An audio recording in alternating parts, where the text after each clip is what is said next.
서울시의 주거 주택 정책 중 가장 관심을 끄는 건 단연 신속통합기획과 모아주택 사업입니다. 재개발 또는 재건축에 있어 통합심의를 통해 신속한 사업 추진, 다시 말해 속도를 중시한 사업 방식이죠. 서울시의 사업 발표 이후 저층 노후주거 밀집 지역에 관심이 이어지면서 지난해 말 기준으로 신통기획 후보지만 46곳, 올해에만 면목과 방화, 여의도 등 3곳에서 사업이 확정됐습니다. 그야말로 지난 2000년대 초반 뉴타운에 버금가는 광풍입니다. 그래서 저희가 후보지 중 한 곳을 다녀왔는데요.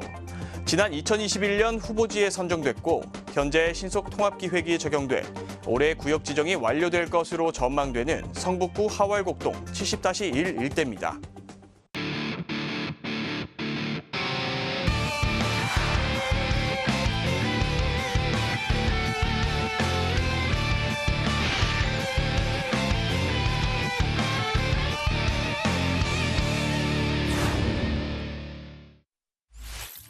최근 몇 년간 이어진 부동산 폭등과 주거난 가속화, 서울시는 해결 방안으로 신속통합기획 재개발 사업을 추진 중입니다.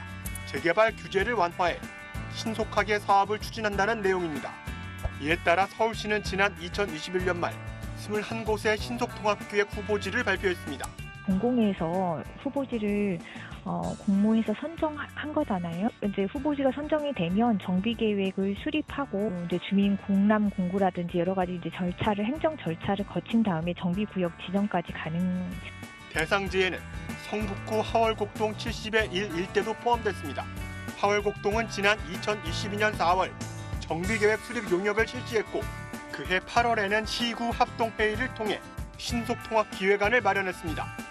그리고 지난달에는 이를 공유하는 주민설명회를 열었습니다.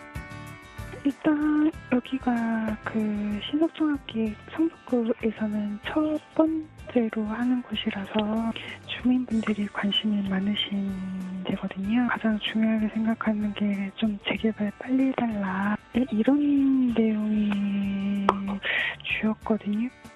현재까지 하월곡동 70-1 일대는 정비구역 지정을 위한 행정 절차를 차질 없이 밟아가고 있는 상황. 사업이 진행될 경우 해당 부지에는 1,900여 세대의 아파트가 들어설 전망입니다. 서울시는 이달부터 신속통합기획 가이드라인을 수립해 성북구에 통보할 예정입니다. 성북구는 4월부터 정비계획 입안 절차를 진행한다고 밝혔습니다.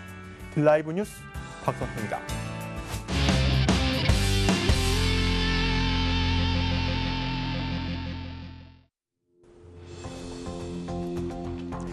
신속통합기획이라는 이름에 걸맞게 후보지 선정 이후 4개월여 만에 용역 착수, 그리고 또 4개월이 지나 신속통합기획안이 마련됐습니다. 최근 열린 설명회에서도 주민들은 빠른 사업 추진을 주문했다고 하는데요. 취재기자와 더 얘기 나눠보겠습니다. 박선아 기자. 네, 기사에는 나오지 않았지만 현장에서 주민들을 직접 만나보셨습니다. 현장 분위기는 어떻습니까? 네, 현장 취재를 하면서 주민들과 여러 이야기를 나눴는데요. 반응은 크게 3가지로 나뉘었습니다. 3가지요? 네. 네, 그렇습니다. 3가지 반응 중 첫 번째, 바로 찬성입니다. 여기가 상당히 지금 낙후돼 지금 지은 지 오래됐거든요. 보통 다가구나 이런 거 지으면 적어도 한 30년 정도 짓기 많아요. 그런 면에서 좀 응원한 사람들이 많고. 네, 노후된 주거 환경을 바꾸고 싶다. 바로 찬성하시는 분들의 생각인 것 같은데 그럼 반대로 반대하시는 분들도 있는 건가요? 네, 맞습니다. 반대하는 이유는 크게 2가지로 나눌 수 있는데요. 추가 분담금 그리고 임대 수익이 끊길 수 있다는 주장입니다. 추가 분담금이야 최근 재개발, 재건축 현장에서도 이슈가 됐던 건데 임대 수익금은 어떤 얘기죠? 네, 임대 수익에 대한 역시 그 재개발 현장에선 끊임없이 제기된 이야기입니다.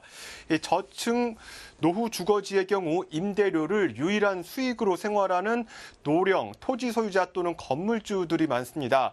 이 재건축이 되면 수입원이 없어지니 생계가 곤란해진다는 이야기입니다. 여기서 그래도 논 그 생활 자금이 나오는데 이거 아파트 하면은 그런 거 없잖아. 재개발해서 아파트 지면은 그거 나 아파트 공짜 주는 거 아니잖아. 또 돈이 들어가야 되잖아.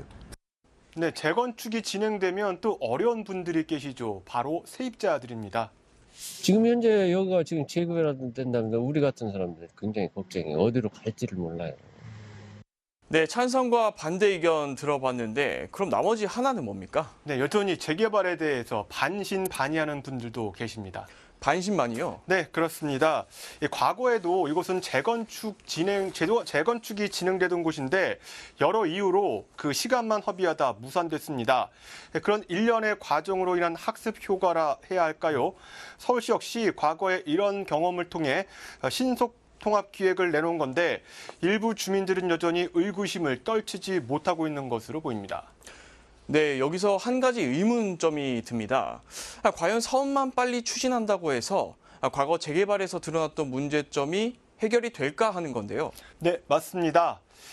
과거 뉴타운 사업과는 여러 측면, 특히 사업 규모 등에서 차이가 있지만 비교해 볼 만한데요. 당시 경제 상황도 좋지 않았지만 사업이 늦어진 이유 중에는 찬반 주민 간 극심한 대립도 있었습니다. 세입자 대책 역시 당시에도 그리고 지금도 문제가 될 가능성이 높습니다. 건설 경기와 부동산이 침체된 지금의 경제 상황 역시 부담이긴 하지만 실제 개발이 진행되는 건 몇 년 후이고 또 향후 공급 부족 우려로 재개발, 재건축에 손을 놓고 있을 수만도 없습니다. 하지만 지금의 신통기획은 속도에 모든 초점이 맞춰져 있는데요. 빠른 사업 추진을 위해선 속도만큼이나 원주민 재정착, 세입자 문제 등에도 관심을 가져야 과거의 시행착오가 되풀이되지 않을 것입니다. 서울에 불어닥친 뉴타운 바람은 이곳도 예외가 아니었습니다. 천정부지로 쏟을 수 있다는 집값에 너도 나도 조합을 만들었습니다. 하지만 높은 입주금으로 원주민의 재입주율은 떨어졌고 쓸쓸히 고향을 등지는 주민 수가 늘면서 사람들은 초조해지기 시작했습니다.